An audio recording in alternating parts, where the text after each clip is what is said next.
This is an audio version of a review that was originally posted on February 28, 2014. No gameplay footage is included since I don't have a PVR and actually can't record anything, so you're gonna have to turn elsewhere for that, and given the game's age, that shouldn't be very hard. In any event, please enjoy the video.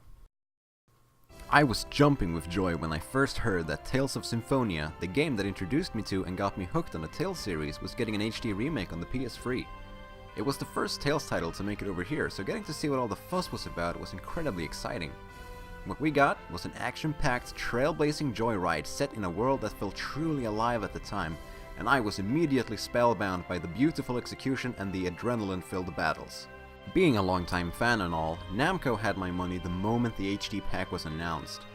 However, is it worth your time?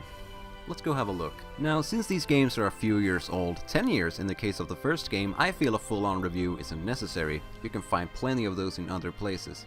Instead, I'm gonna take a look at how well the games hold up today and if they're worth it from the perspective of a longtime fan and the perspective of someone who never got to play it. By the time I'm done, you've hopefully reached a decision on whether this package is worth your time and money or not.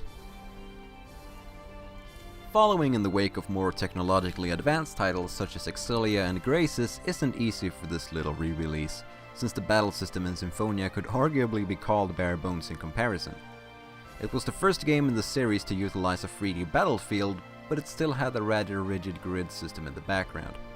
Your character is snapped onto a straight line whenever he or she targets an opponent, and there's little to be done to break free from it. Now, Tales of the Abyss, the next entry in the series, fixed this issue by allowing you to make use of 3D space and position yourself as you please, and I definitely miss that feature every time I see Lloyd aimlessly jump up and down in front of the giant flaming monster of the hour in a vain attempt to reposition himself.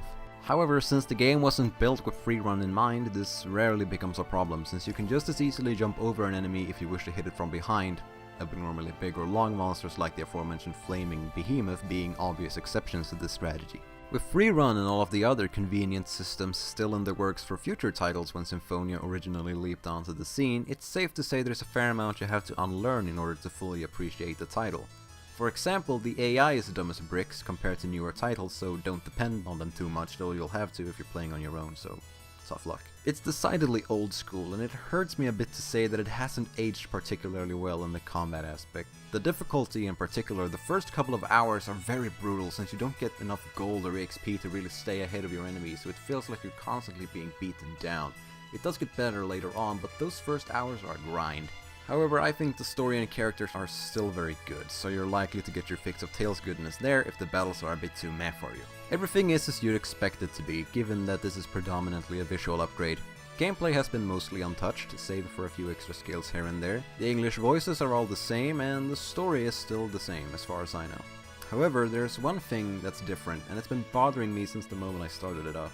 The version the HD release is working off of is the Japan exclusive PS2 version, so all the added content in that version is naturally included in this one, like the aforementioned extra skills. However, that also means the frame rate got invited to the party.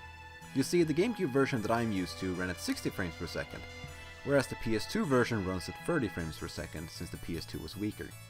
I don't see why this is, since Dawn of the New World runs at a perfect 60 almost entirely throughout, and that's a Wii title. They could have at least beefed up the frame rate to 60, I'm sure the PS3 can handle that. A 10-year-old game with a few upgraded textures shouldn't run at 30 FPS on a current-gen console. Period. A pretty minor issue, I confess, as I've since gotten used to the lowered frame rate. It doesn't interfere with how the game flows since the button inputs are still registered perfectly well. It would have been nice, you know?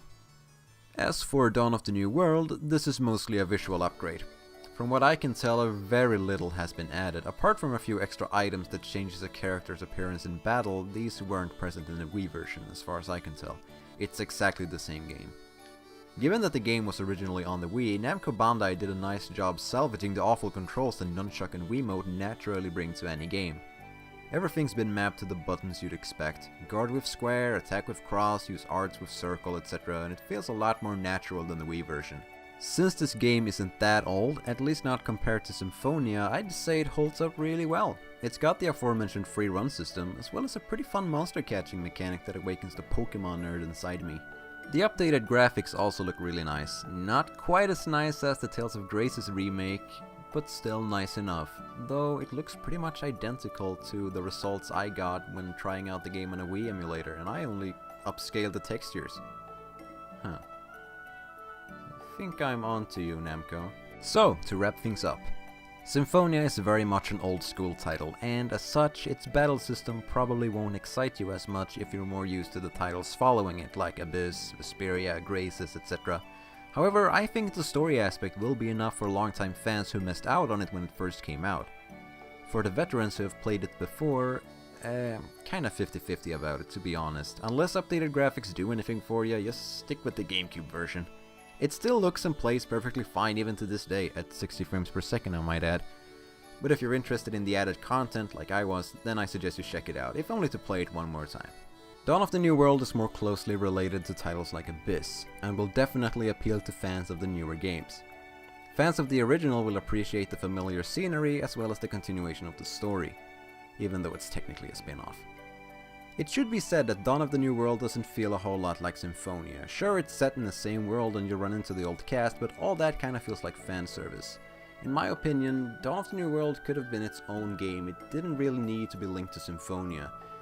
That's just my personal opinion though, so take it for what it's worth. Probably the nicest addition of them all is the inclusion of Japanese voiceovers for both titles. What's more, subtitles have been added to in-game quips and post-battle conversations, so you're never left out just because you wanted Japanese voices. Gold star, Namco! When all is said and done, I'd say buy it. I think people who are new to the series should look to titles like Vesperia and Exilia instead to see the series at its finest, but longtime fans of both the series and Symphonia should give it a chance. The package is very cheap, even here in Sweden, where games usually cost around $90 at launch, converted from Swedish crowns to dollars, so take it how you will. So I can only assume it's cheaper everywhere else. You get 2 great games for the price of 1 discounted title, so it's quite the bargain really. And now I step away from the script and do a little improv. Thank you for watching. This is something new I wanted to try. Obviously it's not new, it's been done thousands of times, but I wanted to try it myself. Hopefully the imagery I put up made you chuckle a bit. That's kind of what they were there for. But yeah. Thanks for watching. Feel free to follow me on Twitter, subscribe, or do your thing, and do all that stuff. It would please me greatly. I will come to your house, and I will greet you with cookies. Actually, I won't. Maybe if you were like my neighbor, I could do that. But even then, I don't like going outside very much. So probably not. You know what? I'll just send you a nice comment or something. Although it takes effort to write and come up with something. You know what? I'll think about you. I'll think of you. Actually, no, that takes effort too.